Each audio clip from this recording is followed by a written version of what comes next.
हाँ जी good evening student. अज आप hidden goodwill वाला टॉपिक अगेन कर लगे बिकॉज जी पहला वीडियो बनाई सी ब्लैक बोर्ड पर वो बच्चों को क्लैरीफाई नहीं हुई, ठीक है। इसलिए आप दोबारा हिडन गुडविल वाला टॉपिक कर लगे। हिडन गुडविल का मतलब थोड़ा पता ही है, जो गुडविल ना दी हो, कई बार देखो गुडविल नहीं दी, एडिशनल च भी वो कोई गल नहीं की गुडविल की, तो आपू लोड़ नहीं, कोई लोड़ नहीं फाइंड आउट करने की, कोई नीड नहीं हैगी फाइंड आउट करने की गुडविल नूं। बट कई बार की हुंदा गुडविल नहीं दी होंगी एडिशनल इनफॉर्मेशन च, बट वो इनफॉर्मेशन कह देंगे आ फाइंड आउट करने कह देंगे आ, डैट मीन जिथे आपको फाइंड आउट करनी पैंदी आ बिकॉज फिर वो गुडविल हिडन होंगी है, ठीक है। हुण देखो ये आप एक लास्ट क्वेश्चन लैने जिहदे नाल तुहानूं पूरा क्लैरीफाई हो जाऊगा। देखो की आ एक्स ते वाई पार्टनर आ 3:2 की रेशो, दैन आपको बैलेंस शीट गिवन दी हुई है। क्लीयर, दो पार्टनर ने एक्स एंड वाई, तो उस तो बाद देखो जैड एडमिट होया न्यू पार्टनर इंट्रोड्यूसिंग 16,000 की लैके आया, वो कैपिटल लैके आया।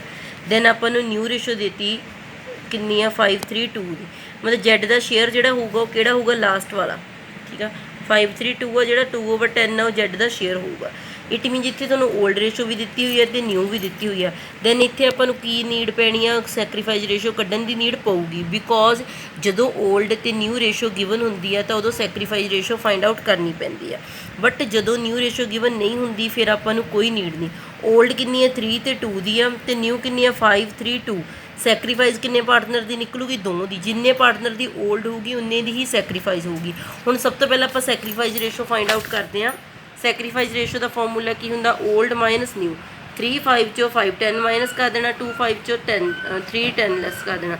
ये आ जाओ थोड़ी 5/50, इधर भी 5/50। 5 5 नूं कट्टिया तो 1 1 की रेशो की आ गई थोड़ी सैक्रीफाइस रेशो आ गई। क्लीयर। और नैक्सट देखो तुहानूं किद्दां पता लगू ये हिडन गुडविल वाला सम। देखो की लिखिया होया, Z bring his share goodwill in cash.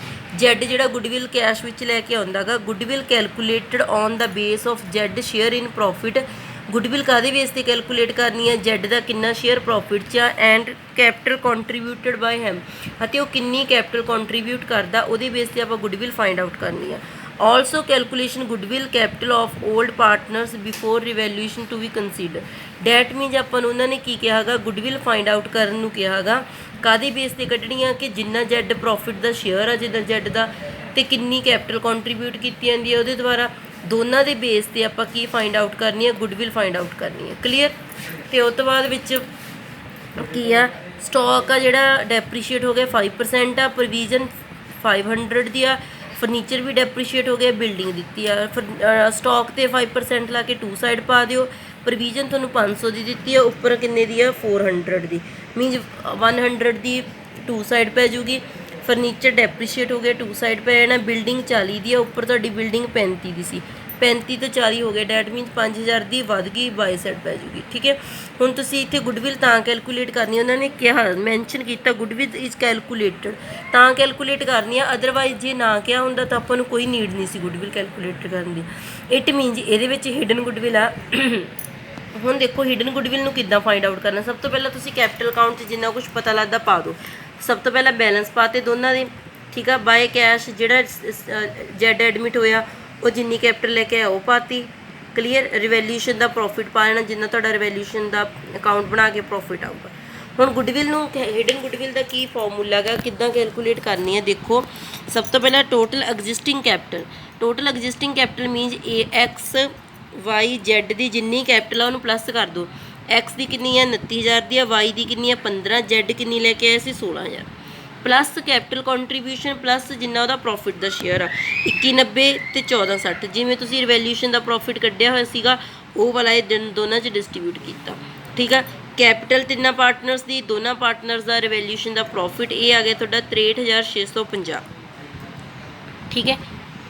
एक चीज़ होर ध्यान च रखना, इत्थे पुत्त तुहानूं इन्हां ने यह कहता सी capital of old partner before revaluation to be consider. जे तो तुहानूं कहता कि रिवैल्यूएशन तो पहलां दी कंसीडर करो फिर तुसीं रिवैल्यूएशन का प्रॉफिट नहीं लैना, बट मैं तुहानूं वो वाला करा रही हूँ जिस च रिवैल्यूएशन का प्रॉफिट भी लैना। जे तो तुहानूं आ लाइन लिखी हुई है before revaluation is to be consider, फिर तो तुसीं रिवैल्यूएशन का प्रॉफिट नहीं प्लस करना, जिहड़ा मैं प्लस कर रही हूँ 2190 ते 1460। फॉर एग्जाम्पल मैं मन के चल रही हूँ ये लाइन नहीं लिखी हुई तो ये प्रॉफिट भी प्लस करना। ਤਿੰਨਾਂ ਪਾਰਟਨਰਸ ਦੀ ਕੈਪੀਟਲ ਪਲੱਸ ਪ੍ਰੋਫਿਟ 63,650। ਫਿਰ new capital of firm find out ਕਰਨੀ ਹੈ। ਨਿਊ ਕੈਪੀਟਲ ਕਿੱਦਾਂ ਫਾਈਂਡ ਆਊਟ ਹੁੰਦੀ ਆ, ਨਵੇਂ ਪਾਰਟਨਰ ਦੀ ਕੈਪੀਟਲ ਨਵੇਂ ਪਾਰਟਨਰ ਦਾ ਸ਼ੇਅਰ, ਉਹਨੂੰ ਰੈਸੀਪ੍ਰੋਕਲ ਕਰ ਦੇਣਾ। ਨਵੇਂ ਪਾਰਟਨਰ ਦੀ ਕੈਪੀਟਲ 16,000 ਆ, ਉਹਦਾ ਸ਼ੇਅਰ 2/10 ਸੀਗਾ, 10/2 ਕਰ ਦੇਣਾ, 80,000 ਆ ਜਾਊਗਾ। ਮੀਨਜ਼ ਤੁਹਾਡੀ ਨਿਊ ਕੈਪੀਟਲ ਇੰਨੀ ਨਿਕਲ ਆਈ, ਐਗਜ਼ਿਸਟਿੰਗ ਤੁਹਾਡੀ ਇਹ ਆ। ਨਿਊ ਦੇ ਵਿੱਚੋਂ ਐਗਜ਼ਿਸਟਿੰਗ ਕੈਪੀਟਲ ਮਾਈਨਸ ਕਰਕੇ ਤੁਹਾਡੀ ਗੁੱਡਵਿਲ ਆ ਜਾਂਦੀ ਹੁੰਦੀ ਹੈ, ਹਿਡਨ ਫਰਮ ਦੀ ਆਉਂਦੀ ਆ। 80,000 ਚੋਂ 63,650 ਮਾਈਨਸ ਕੀਤਾ, 16,350 ਦੀ ਤੁਹਾਡੀ ਗੁੱਡਵਿਲ ਨਿਕਲ ਆਈ, ਹਿਡਨ ਗੁੱਡਵਿਲ ਕਹਿੰਦੇ ਆ ਇਹਨੂੰ। ਇਸ ਗੁੱਡਵਿਲ ਨੂੰ ਤੁਸੀਂ ਫਿਰ ਪਾਰਟਨਰ ਦੀ ਬਣਾਉਣਾ, ਕਿਉਂਕਿ ਇਹ ਫਰਮ ਦੀ ਨਿਕਲਦੀ ਹੁੰਦੀ ਹੈ ਜਿਹੜੀ ਵੀ ਆਪਾਂ ਫਾਈਂਡ ਆਊਟ ਕਰਦੇ ਹਾਂ। ਪਾਰਟਨਰ ਕਿਹੜਾ ਸੀ, ਜੈਡ, ਉਹਦਾ ਸ਼ੇਅਰ ਕਿੰਨਾ ਸੀ 2/10, 16,350 ਤੇ 2/10 ਕੀਤਾ, 32,70 ਆ ਗਈ ਗੁੱਡਵਿਲ। ਇਹਨੂੰ ਤੁਸੀਂ ਹੁਣ ਸੈਕਰੀਫਾਈਸ 1:1 ਦੀ ਰੇਸ਼ੋ 'ਚ ਡਿਸਟਰੀਬਿਊਟ ਕਰ ਦੇਣਾ 32,70 ਨੂੰ, ਤਾਂ ਕਿੰਨੀ ਆ ਜੂਗੀ 16,35 ਬਾਈ ਗੁੱਡਵਿਲ। ਹੁਣ ਤੁਸੀਂ ਬਾਕੀ ਸਮ ਉੱਦਾਂ ਹੀ ਸੋਲਵ ਕਰ ਲੈਣਾ। ਇਹਨਾਂ ਦਾ ਕੈਰੀਡ ਔਨ ਐਕਸ ਦਾ ਕੱਢ ਦੇਣਾ, ਵਾਈ ਦਾ ਕੱਢ ਦੇਣਾ ਤੇ ਜ਼ੈਡ ਦਾ ਕੱਢ ਦੇਣਾ। ਕੈਰੀਡ ਔਨ ਕੱਢ ਕੇ ਬੈਲੈਂਸ ਸ਼ੀਟ ਉੱਦਾਂ ਹੀ ਜਿਹੜੀ ਚੀਜ਼ ਇਨਕਰੀਜ਼ ਹੁੰਦੀ ਹੈ ਉਹਨੂੰ ਇਨਕਰੀਜ਼ ਕਰ ਦਿਓ, ਜਿਹੜੀ ਚੀਜ਼ ਡਿਕਰੀਜ਼ ਹੁੰਦੀ ਹੈ ਉਹਨੂੰ ਡਿਕਰੀਜ਼ ਕਰ ਦਿਓ। Thank you so much.